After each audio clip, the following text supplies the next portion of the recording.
Hi there, it's Sam from Pootles.co.uk. Thank you very much for joining me today. Today we're doing a tip again. I'm loving this tip series and it seems that all of you guys are too, so thank you ever so much for everybody who's come along and commented on my past videos, who's added their tips as well to them, which is brilliant. I love it that we're sort of almost doing a collective tip series. But today I want to talk about glues and adhesives, and lots of people ask about fuse, so I want to talk about fuse. But all of the adhesives. So this is how I keep mine. I have just got, this is actually a fridge bin and they stack together, but this is one that I keep off to my right hand side, and I can get it so that when I'm filming, I do have everything handy around me, but all of my glues are there and they're all handy, they're all out. And I have multiples of Snail, particularly because I tend to get involved in a project and I don't want to have to go and refill it. But I've got all of them in here. The only one I don't have is the multi-purpose adhesive sheets. I do have them off to one side, haven't used them yet. So I'm going to do a quick run through, but what I do want to say, because lots of people say, is which glue for which thing. In the catalogue on the adhesives page, it's a double page here. Also got these two, but it's all a double page. You've got this here as well. And I kind of mostly agree with this, but I kind of also have my other thoughts and opinions. But if you want a quick guide, quick reference, there it is, page 203. But I tend to work like this. So let me get all my bits out, all the different things. There we go. So that's all of the different stuff and my fuse, but we'll come to that. So fine tip glue, tiny, tiny, tiny little things. It's thick, well, it's got a thin nozzle, but it's a thick glue, so it's a strong glue. Also very good, and I've got scrap cardstock over here, is if you want to stamp an image and then fill it in, you get this nice glossy look, because when that dries down, you get this lovely glossy finish. And although it's obviously misty at the moment because it's still very wet, it will dry clear. So it's a bit like glossy accents or crystal effects. You're going to get the same thing, but it's very good. It does take a minute or two to dry, so be wary of that. But really good for detailed die cuts, thin things, you know, where you've got die cut words and you want to glue it down. Really, really good for that. So I do like my fine tip glue. And I've also seen Sarah Douglas, who is the CEO of Stampin' Up. She has put re-inker inside and she's made coloured glossy glue, which is really clever. Love that. Okay. The Tombow Mono liquid glue. It's a multi-purpose glue. I tend not to use it on paper because I find that it warps the paper, but it's great for wiggle room. So you've got a thin end, you also have a thick end, and if you haven't found it, there it is. It's like a wallpaper spreader. It's got an angle, it's on a wedge, and you can smear your glue. So let's get another piece of, let's bring that piece of glue in, that piece of card back in. So you squodge out your glue, and you can get big area covered and it can go quite thin, as hopefully you can see there. I've done that quite quickly, but it dries super fast. And it's obviously the same both ends. So let me just bring in another piece of card, whack it over the top. You've got manoeuvrability room, so you can move it about a little bit. There you go, so you can see I'm just moving it off on one side there. But it's now stuck. That's not coming apart. So I tend not to use it under paper. Just rip a bit of that off because it has the potential to bump and buckle because the glue doesn't spread, and so you get lumps. It's probably not going to give me a lump now, but I tend not to. I tend not to use it under Whisper White cardstock either because it shows through. There you go. Can you see the bumps forming? I don't know if I can tip that. There you go. You can see it. That's where I wiggled. So I don't use Tombow under paper. It's no good. Card to card, brilliant. That is not moving. That is not moving at all. Right, mini glue dots. You see me use these all the time. They are great for embellishments. Let me punch a little embellishment. Can't find one. There we go. Let's grab one handy. Great for things like that. You pick it up, you grab it, you stick it onto something. Perfect, absolutely brilliant. But you've seen me roll it, and I'm going to put autofocus on, and hopefully this will focus. Let me find a glue dot. There you go, I want it to focus on my fingernail. There we go. And you take your mini glue dot and you roll it. And you roll it into a ball and you make it small, and it's becomes a ball that will fit, and that's small. That is very small now. It's not pinhead size, but it's very, very small, and that will fit behind tiny embellishments. Let me find a tiny embellishment. Sprinkles. So that will fit under a sequin, but to the point where actually I've picked up two. That little ball of glue is hidden behind that sequin. We'll put that on there too. So if you don't want to use fine tip glue, brilliant. That's not going anywhere. Love it. So I do like those. I also use my mini glue dots an awful lot when I'm doing envelope punchboard projects. I haven't done an envelope punchboard project for a while, but I for some reason I really like them on that. Absolutely love those. Tear and tape. Again, not one I use hugely often. Mostly because I can't get the flipping backing off because my nails are too thick. But very good if you like a dry adhesive and you want a little bit more oomph. Let's fold that over. A little bit more oomph than Snail is going to give you. So that's not moving. It's not, oh, I would rip the cardstock if that moved. Love, love, love. What else have we got?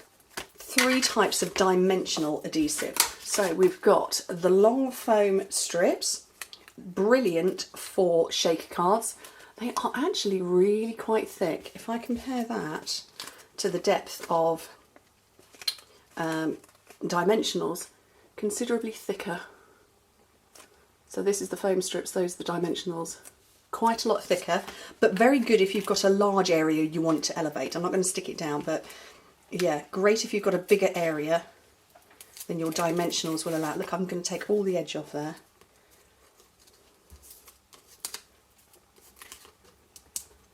And you can get a piece of cardstock, stick it on top. Let me find some more cards.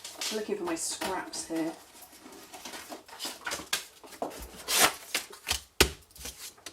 Elevated quite nicely. And the same with the dimensionals. Now, I've loved these for a long time. I love them because I can pick loads of them up in one go. I can smear them all over my fingers and job down, get them all down quickly and peel off the backing. Now, I find that, and I have used other 3D foams in the past, and I just can't get the backing off them as easily and quickly as that.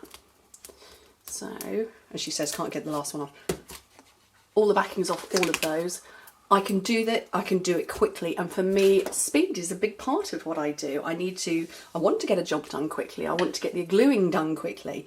So I love dimensionals, love them, love them, love them to bits. Dimensionals and I, not quite such good friends yet. I seem to struggle to pick them up, but they are very good if you do the fine detailed work. And yeah, I can't get the backing off them, so it's more a case of it's a personal thing for me with these, but they are good for little projects or for when you've got little detailed pieces. There we go, there's the backing off them. And again, it will elevate nicely. Let me find another bit of glue. Oh, here we go. Oh, let's have some shiny stuff. Also elevated. Not quite as much as this one. This is the one with the strips. That little bit higher than that, which is very good if you're doing lots of layering and you want to have things at different heights. Absolutely perfect. Sweep them out of the way because I want to come down to the 2 that I use more than anything else, and that is Snail. So that's what a Snail looks like when it is built, and Fast Fuse. Snail, perfect for paper to paper, paper to card, not if you're doing a 3D project unless it is paper to paper, but I would always err towards Fast Fuse.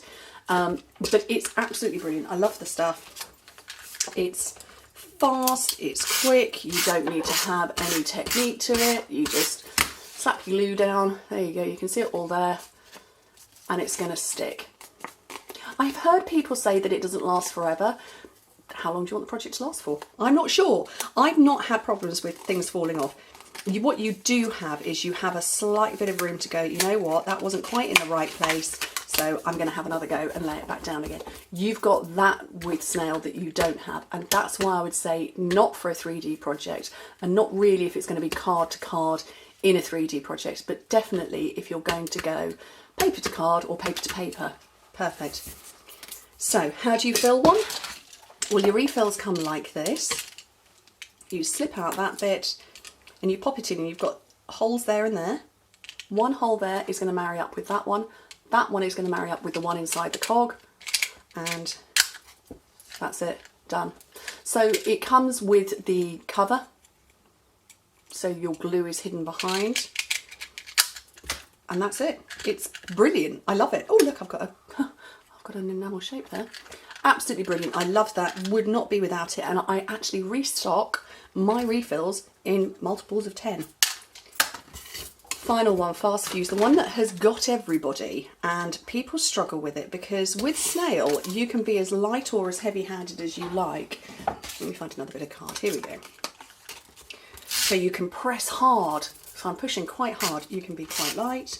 Doesn't matter, it's going to come out. It's up to you. It doesn't make a difference how much pressure you put on. It's going to have the same adhesive coming out each time. Fuse is not like that. Move that out of the way. So the fuse that you buy, if you buy a full-size fuse, it's going to be already set up for you. And then you buy refills for it. And the refills come like this. So again, you've got a small part there that's going to fit to there. You've got the cog that's going to go in there, but you've got a third one. That little hole there is going to go over this spike here. And once you've got that lined up, you're good to go. So be quite gentle. And I'm looking down the side of all of it and making sure it's all lined up. Should I do that again? If I move my fingers out of the way because we're getting a shadow, and maybe if I look at what I'm doing rather than the monitor. All done. And then you put the outer case on and your fuse is good to go. Now you do have to prime it a little bit, and I'm hoping this autofocus is going to work. And if you roll this top part, so you roll it with your finger until it's sticky, then you know it's primed and ready. And now you do need to have a relatively light hand. If you push hard, it's going to snag. See, it's snagged all up there, so you do go quite light. No pressure, just think I'm ice skating, I'm doing gentle dancing across. But as you can see, I'm doing a motion to the side. You can see I didn't demotion it. So you actually have to break the glue because it is one long strand otherwise. So you stick it down and you break it off. But just be light and gentle. If you go too hard, that's when it's going to wrap around itself and it's just going to make a big old mess and it's going to be a nightmare for you. And if that happens, do let me know. And you've shopped with me, you've bought yours with me. Let me know because I will arrange to have a replacement sent for you. Stampin' Up are very good at that. They're very, very good at replacing. But just light and then just a little tick off. Because if you don't, you're going to end up with this great long strandy bit. I don't know if I can get the light on it again for you. There you go. You're going to end up with that strand and it's going to be a nightmare. So you need to break it off. If you find that if I do this far enough, it will, there we go, it's eventually broken off and you've got a big old blobby there because it's snapped off and now it's like, oh, nothing's coming out, nothing's coming out. Roll it around again. So just roll with your finger until your finger sticks to it and you're good to go again. And just down and tick off, down and tick off, down and tick off. Easy peasy.